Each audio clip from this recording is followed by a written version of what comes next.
आज बात करते हैं नीडल स्टिक इंजरी के बारे में। ये बहुत ही इम्पोर्टेंट टॉपिक है for interns, doctors, resident, health care workers और नर्स के लिए। अगर आप आईसीयू में और इमरजेंसी में क्या काम कर रहे हो और आपको गलती से नीडल स्टिक इंजरी हो जाए तो आप क्या करोगे, तो इसके बारे में आज जानते हैं कि आप क्या करेंगे। मोस्ट कॉमनली ये इसलिए इम्पोर्टेंट है क्योंकि इससे कई सारे डिसीज ट्रांसफर हो सकते हैं, जिसमें क्या कौन कौन से हैं most common HIV, hepatitis B और हेपेटाइटिस सी। ये 3 मेन है जो सबसे हाई रिस्क। अब ये वाला जो क्वेश्चन है कि कितने कितने परसेंटेज में ये होता है, तो ये वाला क्वेश्चन मोस्ट इम्पोर्टेंट है फॉर नीट पीजी स्टूडेंट के लिए। तो HIV 0.3% ट्रांसफर होता है, हेपेटाइटिस सी 1 to 2% होता है। सबसे हाईएस्ट रिस्क है वो है हेपेटाइटिस बी का, जो हाईएस्ट रिस्क है। अगर पेशेंट इम्यूनेटेड ना हो और उसने कभी वैक्सीन ना ली हो तो चांसेस 30% तक के भी है। तो ये अगर आपको नीडल स्टिक इंजरी हो जाए तो पहले तो आप क्या करेंगे, इसके ये सारे स्टेप्स हैं। तो स्टेप बाय स्टेप हम देखेंगे कि हम क्या करेंगे। पहले तो हम पेशेंट जैसे कि आया, आपके पास कोई स्टूडेंट आया कि जिसको नीडल स्टिक इंजरी हो गई हो, तो उसको 3 टेस्ट करवाना है, HIV, हेपेटाइटिस बी और सी। सबसे पहले तो इमीडिएट स्टेप में वॉश करना है, जहाँ पे नीडल स्टिक इंजरी हुई वो एरिया वॉश करना है। फिर नॉट स्क्वीज, कई बार ऐसा होता है कि स्क्वीज कर देते हैं, तो ये सबसे बहुत बड़ी गलती है कि स्क्वीज नहीं करना है। फिर अगर आइज में लगा हो, ठीक है, तो जैसे म्यूकोसल एक्सपोजर हुआ हो तो उसको फ्लश करना है।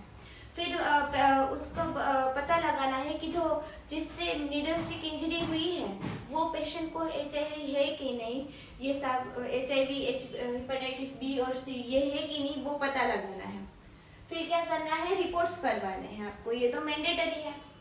फिर एक्सेस द एक्सपोजर, कई बार स्मॉल इंजरी हुई हो, मतलब ऊपर की सरफेस पे ही हुई होती है, और कई बार डीप इंजरी होती है, तो ये हमें एक्सेस द एक्सपोजर करना है। फिर हमें करना है ये 3 टेस्ट। अगर पेशेंट का ब्लड लिया और वो नेगेटिव आ गया HIV तो ठीक है, तो कोई बात नहीं है अगर पेशेंट HIV नेगेटिव है।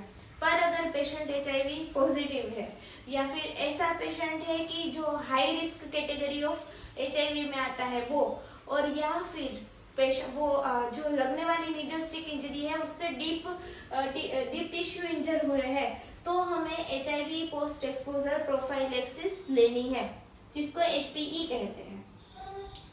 इसको स्टार्ट करना है as early as possible. Maximum हम 2 आवर्स में स्टार्ट करते हैं, पर अगर 2 आवर्स में नहीं हुआ, टेस्ट की रिजल्ट नहीं आए, वैसे आ जाते, तो हमें मैक्सिमम 72 आवर्स के अंदर स्टार्ट कर ही देनी है। अगर पेशेंट HIV नेगेटिव है और आपका जिसको लगी है उसका भी ब्लड HIV नेगेटिव है, तो हमें स्टार्ट नहीं करनी है। अब ये ऐसे इसमें क्या देखते हैं, मोस्ट कॉमन TLD रेजिमेंट, तो ये स्टार्ट करनी है, वंस डेली लेनी है फॉर 28 डेज के लिए। अब कई बार क्या होता है कि बीच में ही लोग छोड़ देते हैं कि नहीं कुछ नहीं होता, ऐसा नहीं करना है, बीच में हमें लेनी ही है और फॉलो अप करना है आफ्टर 6 वीक के बाद, और हर 3 महीने में ऐसे हमें फॉलो अप करवाना है अकॉर्डिंग टू डॉक्टर्स एडवाइस। फिर नेक्स्ट स्टेप क्या है, हेपेटाइटिस बी का अगर नेगेटिव आया तो बहुत खुशी की बात है, आप पार्टी कर लीजिए। अगर पॉजिटिव आया तो हम आगे देखते हैं क्या करना है। अगर पेशेंट है वो वैक्सीनेटेड है तो ट्रीटमेंट की जरूरत नहीं है। अगर पेशेंट है वो अगर जो लगी है वो पेशेंट है वो अनवैक्सीनेटेड है तो उसमें HBV वैक्सीन भी देनी है और हेपेटाइटिस बी के इम्यूनोग्लोब्यूलिन भी देने हैं और फॉलो अप भी करवाना है। और फिर अगर पॉजिटिव आए तो वायरल लोड के हिसाब से उसकी ट्रीटमेंट स्टार्ट होती है। तो ये सब सारा फॉलो अप पे डिपेंड करता है, बिल्कुल भी इसमें नेग्लिजेंस की बात नहीं है। कई बार पेशेंट खुद ही छोड़ देते हैं, तो ये इससे ज्यादा ही परेशानियां बढ़ती हैं, तो ये हमें नहीं करना है। फिर नेक्स्ट स्टेप है हेपेटाइटिस सी। इसमें कुछ नहीं होता, अगर पॉजिटिव आए तो इसका फॉलो अप लेना है और पता लगाना है बार यूएसजी सोनोग्राफी करवानी है हमें एब्डोमेन की, लिवर की, और फॉलोअप लेना है। तो ये था कि सिंपल हैक्स थे कि जैसे कि नीडल स्टिक इंजरी हो जाए, बहुत ही इम्पोर्टेंट और बहुत ही ज़रूरी टॉपिक है फॉर डॉक्टर्स, इंटर्न, सबके लिए, रेसिडेंट के लिए। तो अगर आई होप कि आपको ये टॉपिक बहुत अच्छा लगा होगा, तो प्लीज़ मेरी चैनल को लाइक कीजिए, ज़्यादा से ज़्यादा शेयर कीजिए और सब्सक्राइब कीजिए। Thank you for watching.